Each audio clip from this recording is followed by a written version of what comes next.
ICC T20 world cup જીત્યા બાદ team ઇન્ડિયાના નવા અભિયાનની શરૂઆત થઈ છે. એક નવો જ એરા જેનું બિગિનિંગ કહી શકાય એવું થઈ રહ્યું છે, કારણ કે ગૌતમ ગંભીર છે એને ટીમ ઇન્ડિયાના હવે હેડ કોચ બનાવવામાં આવ્યા છે.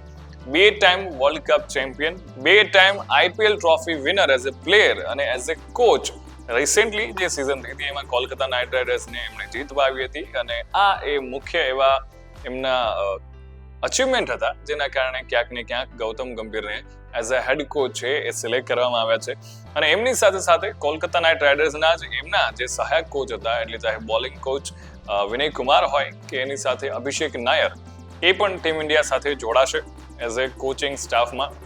અને જે મુજબનું એમનું પરફોર્મન્સ છે એઝ અ કોચ, ચાહે IPLમાં આપણે જોયું હોય જે બહુ જ અગ્રેસિવ હતું, અને એ અગ્રેસિવનેસ જે છે અત્યારે ટીમ ઇન્ડિયામાં પણ દેખાઈ રહી છે. રાહુલ દ્રવિડ જ્યારે ગયા ત્યારે પણ એ જ અપ્રોચ સાથે હવે ટીમ ઇન્ડિયા આગળ વધશે એવી શક્યતાઓ છે. અને આગામી જેટલી પણ મોટી આઈસીસીની ઇવેન્ટ્સ આવે છે, એટલે વર્લ્ડ ટેસ્ટ ચેમ્પિયનશિપ હોય, પછી ચેમ્પિયન્સ ટ્રોફી હોય, T20 વર્લ્ડ કપ જે 2026માં આવવાનો છે, ODI વર્લ્ડ કપ 2027માં આવવાનો છે, એટલે 2027 સુધી ગૌતમ ગંભીર છે એ ટીમ ઇન્ડિયાના કોચ રહેશે.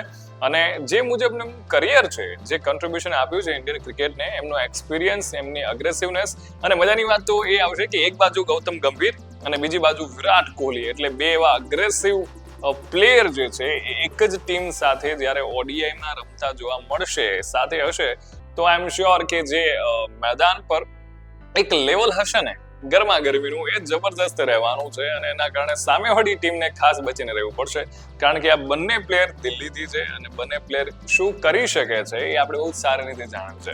તો તમને શું લાગે છે કે ગૌતમ ગંભીરને હેડ કોચ બનાવ્યા પછી ટીમ ઇન્ડિયા જેટલી પણ આઈસીસી ઇવેન્ટ્સ આવી રહી છે એમાં કેવું પરફોર્મન્સ કરશે? તમને આ નિર્ણય છે કેવો લાગ્યો? કોમેન્ટ કરીને અમને ચોક્કસથી જણાવજો.